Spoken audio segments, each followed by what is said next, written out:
It's an unfortunate fact of life that we all die. In the United Kingdom, a much greater number of people pass away in the winter months than in the summer. It's a sad fact that respiratory disease accounts for around a third of those deaths in a typical winter. Severe colds, flu, pneumonia all take their toll, particularly on the elderly. But even the relatively young can succumb, especially those with other health problems.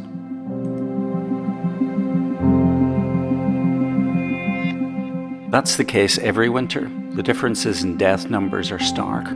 Looking at the numbers for England from 2014 to 2021, the so-called summer baseline death rate for each 4-week period is less than 8,000 deaths per week. But during the winter, that number is typically much greater, and some winters take a disproportionate number.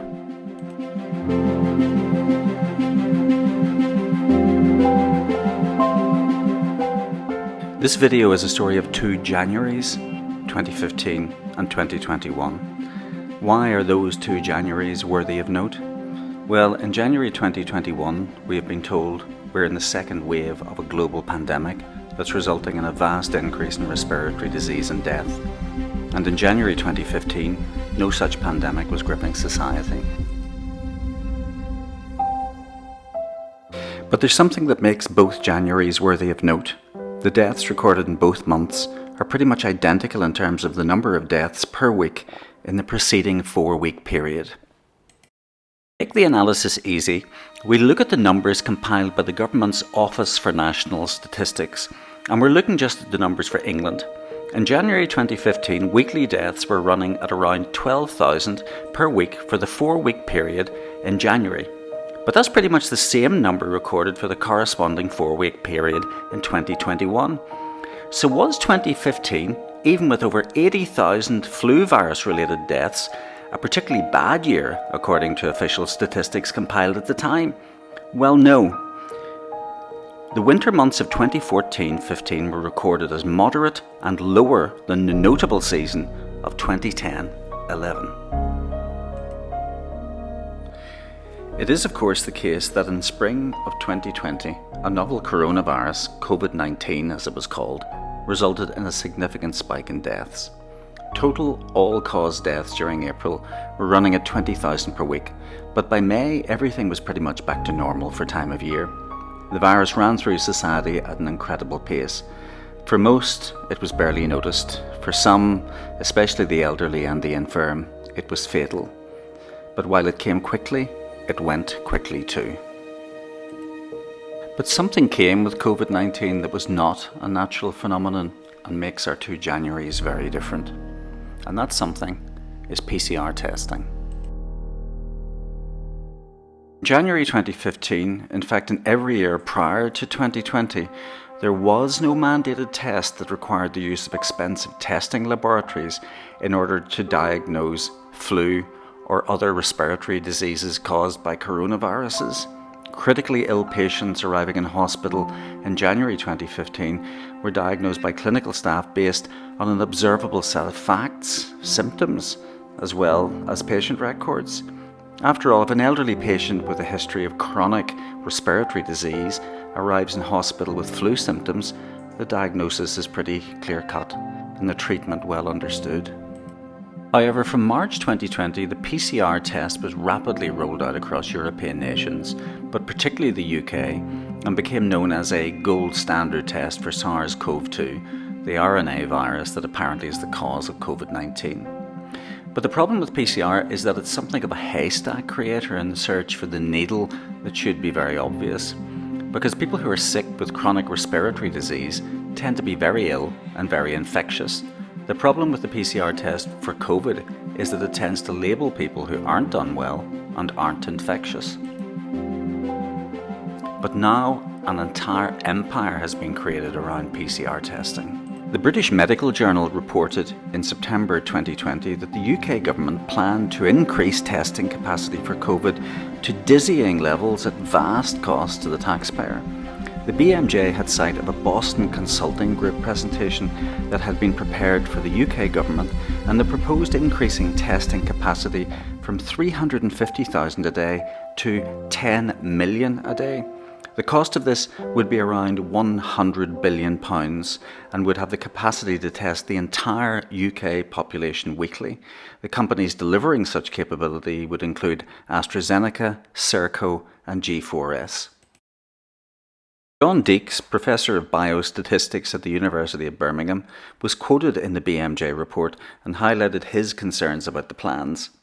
He said, even if you have a test which is 99% specific, so only 1% of uninfected people get a false positive result, if you then test 60 million people, we will be classifying a group the size of the population of Sheffield as wrongly having COVID, leading to substantial economic harm and massive need for further testing.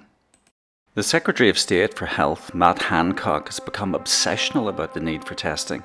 Testing, tracking, isolating, and lockdowns based on testing data has become the central plank of government policy, and spending has escalated to levels never before seen in peacetime. And yet all of this frantic activity is happening against a background of no real increase in all-case fatality or significantly increased excess winter deaths. But you'd be forgiven for not getting this message. The government has pinned its reputation on a policy built on testing and may well have come too far to admit that the entire basis of its COVID response is flawed. And they'll point out that other nations are doing very similar things. But the world often looks to the United Kingdom to take a lead in clinical excellence. We repeat often enough that our NHS is apparently the envy of the world. Looking at the data again, it appears that testing is the greater problem in explaining the so-called second wave of COVID this winter, because the numbers look very much like any other winter, and some winters have been much worse. The way deaths are categorised tends to confirm this. More deaths this winter have been categorised as COVID-19, but of course such a category didn't exist before 2020. It means that there has been a significant decline in deaths from other things one would expect to cause death at this time of year. In fact, from September to December 2020, there were, according to the stats, nearly 11,000 less deaths from those other typical causes of death, like flu, pneumonia, emphysema, and chronic pulmonary disease.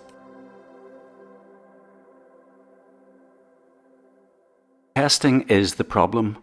We're using a test to define people and NHS staff as sick and infectious when they clearly aren't. The winter of 20 and early 21 had a high death toll, just like the winter of 2014-15. But the cost to our society of lockdown is simply too great to justify. The data indicate that the virus will find its victims, but thankfully it has largely done its damage, and the greatest damage being done now is by this government on its people.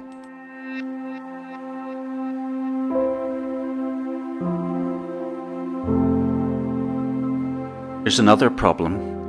We all have the right, it's an inalienable right in a democratic society, to question the decisions being taken by the government in our name.